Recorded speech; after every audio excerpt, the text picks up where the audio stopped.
Hey guys, this is Tauna. Today we're going to do an upgrade for the Hail Caesar deck. So this is a new deck with Fallout that is basically built around, Caesar, I guess. I've kind of made him the primary commander here. Whenever you attack, you may sacrifice another creature. When you do, choose two. You either get to create two red, white, soldier creature tokens that with haste that are tapped and attacking. You get to draw a card and you lose one life. Or you get to deal damage equal to the number of creature tokens you control to target opponents. So the way I've kind of built it around is more focused around, creating a bunch of tokens, heaps of tokens. And then we've got some stuff in here that's going to be able to buff them up as well as make use of them. I want to make use of both the combination of red and black as opposed to my current deck, which is Boros. We've got a whole bunch of, basically, making use of that whole kind of Mardu spectrum here that we've got here. So I've made 16 cuts and 16 additions. We've come in at 44.26 here. So let's go through them all. So the first thing I did was fix up the mana base a little bit. So this is where a little bit of money went to the Battlefield Forge. We've got a Caves of Kolios and an Exotic Orchard. I don't know why Exotic Orchard was not in the base.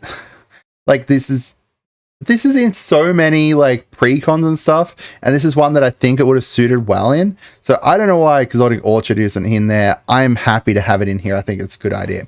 Next, I added in a Tarian Soul Cleaver. Anytime a creature is put into the graveyard from the battlefield, put a +1/+1 onto whichever creature and also give it vigilance. So I think that's going to be good if we've equipped that to Caesar or to one of our other basically our payoffs to creature tokens dying or just overall creature tokens. We've got Elasil Core, Sadistic Pilgrim. So whenever a creature enters the battlefield under our control, we gain one life. And then whenever a creature you control dies, opponents lose one life. So this is making use of, again, having heaps and heaps of tokens out and then throwing them at people, as well as a 2/2 with Death Touch that we could potentially buff up, like if we wanted to put the Tarians onto it or something. We've got Lightning Greaves. I wanted the Lightning Greaves in there to give haste and shroud. I want to protect our commander a bit more in this one.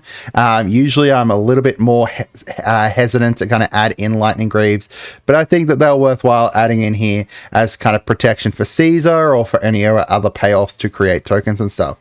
We've got Call the Copper Coats. So this is going to allow us to create a lot of tokens. So it's going to cost 3, and then we create X11 white human soldiers that are equal to X is the number of creatures your opponent control. So if we've got three opponents, we add the 1 and a white to this, and we could create a lot of tokens. A lot of tokens, as well as them being white humans. So there's a lot of great stuff we can do with those because we've got we've got human synergy in here. We've got soldier synergy. We've got Commissar Severina Rain. I probably pronounced that wrong. I apologize. So whenever she attacks, each opponent loses X life, where X is the number of other attacking creatures. And then we can pay 2 to sacrifice another creature to gain 2 life and draw a card. So that's another way that we can make use of our tokens here. Because we're going to make a lot of people lose life by just attacking with all our tokens. We've got Isen, Sue's Heavens as 1. So we've got a lot of creatures in here that have triggered abilities from attacking. Say, for example, Caesar, whenever you attack, we've got that in there. So Isen is going to allow us to double those, which is really nice. And we're going to be able to, do it with a lot of different things, even like Severina here. Double that, lots of really nice ways that we can double stuff up with Isen. And I think that, overall he goes well in this deck. We've got Mahari at the beginning of our end step, create a treasure token for each creature that died this turn. So, if we've thrown a whole bunch of 1/1s at things and then people have chump blocked them or, we've just thrown them at them and they've blocked them and they died, then we get to create treasure. So it's a way to punish people for blocking those 1/1s because usually, a 1/1's not going to do much. We've got War Leader's Call in here. So this is a little bit more money. This is 972 at the moment. It's going to give basically a combination of, an anthem with the +1/+1 to all creatures that we control, as well as essentially what is a impact tremors on it as well. We've got Company Commander here, another Warhammer one. We've got a few Warhammer ones in here because there was a really nice Warhammer Precon around, you know, creature tokens and stuff. So whenever it enters the battlefield, create a number of 1/1 white soldier creatures tokens where equal to the number of opponents. So we'll create 3 in Commander. And then whenever it attacks, creatures you control gain Death Touch until end of turn. So we can give all those 1/1s Death Touch and make some really nice stuff from that. Mirkwood Bats, I'm not even going to explain it, why it's here. It's amazing. We've got Mahari, Sun's Vanguard. Give all our attacking tokens double strike. And then when one or more tokens you control attack a player, we get to exile the top card of our deck. And then we can, during any turn you attack with a token, you may play that card. So it's basically a whole bunch of draw there. And then Mahari, both from the same Precon here and both amazing in, you know, Boros token decks. Whenever Athari Sun's Glory attacks, we get to get an experience counter and then create a 2/2 red rebel creature token where that's tapped and attacking for each experience counter you have. So if we add Isen onto this, we're going to do this twice. We're going to add, you know, let's say for example it's the first time attacking with Athari, right? We put one on and then we create a 2/2 rebel. Then we put another one on and create 2 more 2/2 rebels. It can get bonkers. And then we can also tap an untapped rebel we control to return it. Not going to be super important unless it's like literally like the turn after it died or something. We've still got the tokens up there.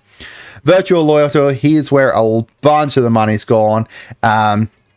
It has create a 2/2 white knight creature token with vigilance. Not important. This part here is important though. At the beginning of your end step, put a +1/+1 counter on each creature you control and untap them. You know, if we've got 10 creatures out, that is 10 +1/+1s that are going out across all of them and then untapping them, essentially giving them like a vigilance style thing. So it's really, really nice. This is an amazing card. And then as for the cuts, so I've cut a mountain, I cut Temple of Malice, and I cut Terramorphic Expanse. Those are the 3 different lands I cut. Survivor's Medkit, I don't really like it.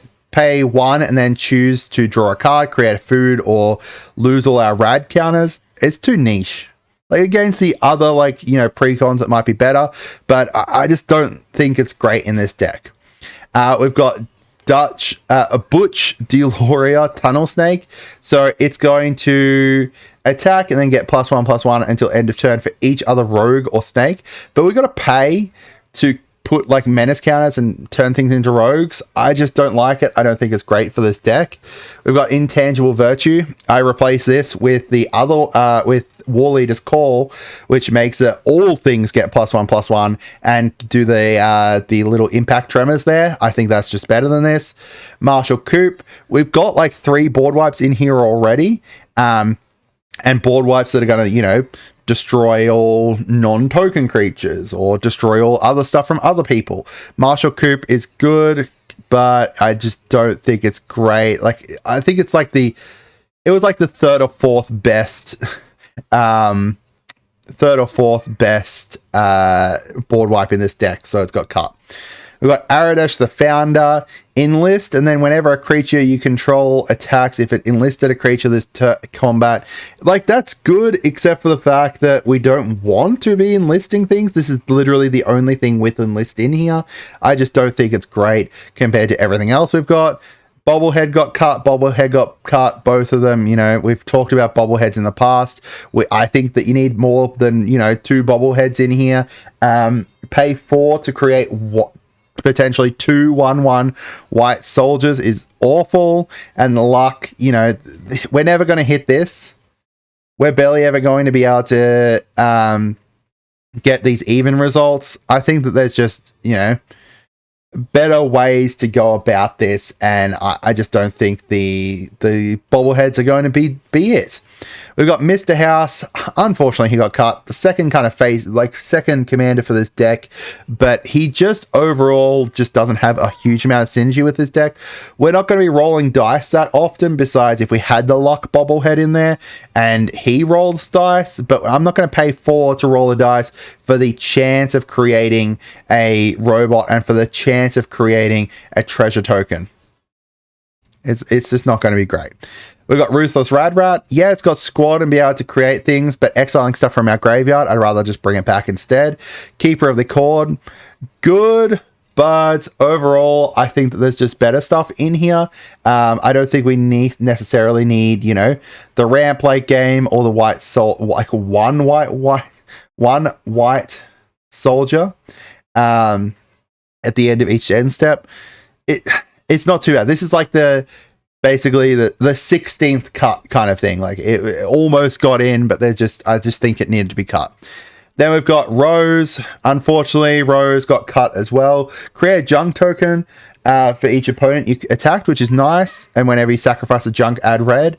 But I just don't think we're going to be using it enough. Nipped in Lottery here. Another board wipe that we didn't necessarily need. And then Stolen Strategy. Nice card, but we're not going to be playing stuff from Exile all that much. But that's it for today, guys. I'm going to put the link down in the comments for that. Apologies about my son just then. I hope you guys had a wonderful day, and goodbye.